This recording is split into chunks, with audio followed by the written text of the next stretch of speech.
मजाक बना दिया गया। हम लोग साल भर पढ़ते हैं, हमारे माँ बाप पेट काट के हम लोग को पढ़ाते हैं और जब परीक्षा होती है तो पेपर लीक कर जाता है। सर, नेपाल बनेगा हिंदुस्तान का? नेपाल से तो ज्यादा बड़ा हो। लीक क्यों हो जाता है? बच्चे इतना पढ़ाई करते हैं फिर भी। ये तो शिक्षा माफिया है। शिक्षा माफिया ने पूरे देश पर कब्जा कर लिया है। ऐसे बड़े बड़े सफेद पोशों का हाथ है, बड़े बड़े नेताओं का, अधिकारियों का। एक एक पेपर नीट का 50 लाख में बिकता है, 60 लाख में बिकता है। तो करोड़ों का ये धंधा है। पूरा शिक्षा माफिया है कि झारखंड का। बस मैं यही अपील करूंगा जेनजी से कि जेनजी वाले बहादुर हैं, वो शांतिपूर्ण आंदोलन करें, संविधान के अंदर आंदोलन करें और बहादुरी से इस पूरी जो भ्रष्ट व्यवस्था है उससे लड़ाई लड़ें। झारखंड में हजारों छात्र जो है प्रदर्शन कर रहे हैं जोरदार। सर, क्या कहेंगे आप इस पर? देखिए, बड़ी खबर आ रही है, पड़ोसी राज्य झारखंड से खबर है।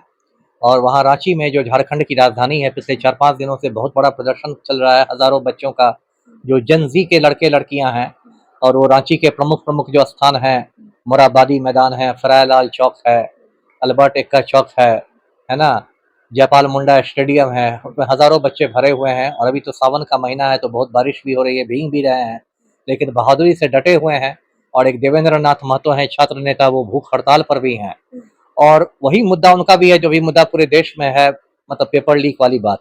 अभी जुलाई महीने में जो जेपीएससी है, Jharkhand public service commission, Jharkhand लोक सेवा आयोग ने परीक्षा ली थी।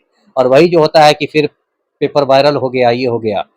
उसमें 3-4 लोगों की गिरफ्तारी भी हुई है, सीआईडी ने कांड दर्ज भी किया है।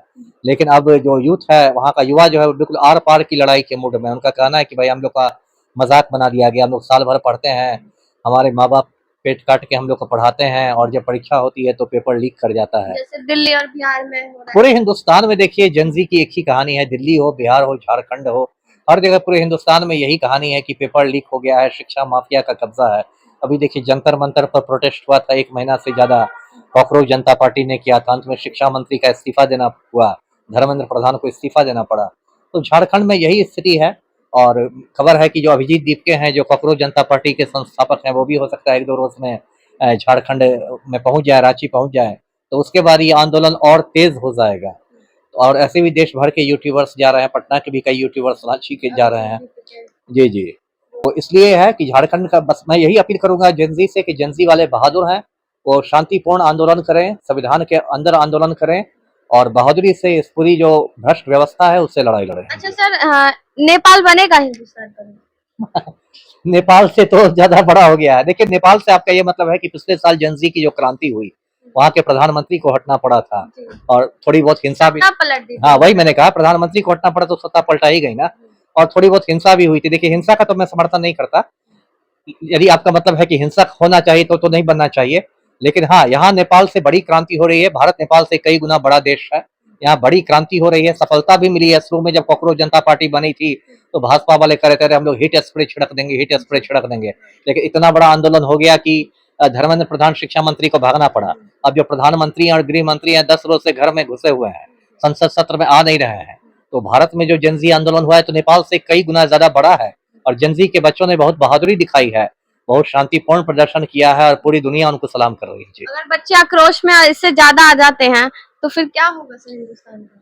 नहीं, आक्रोश तो जरूरी है। जिस तरह की भ्रष्ट व्यवस्था हो गई, आक्रोश तो हर किसी में आना चाहिए, बच्चे हों या बड़े हों।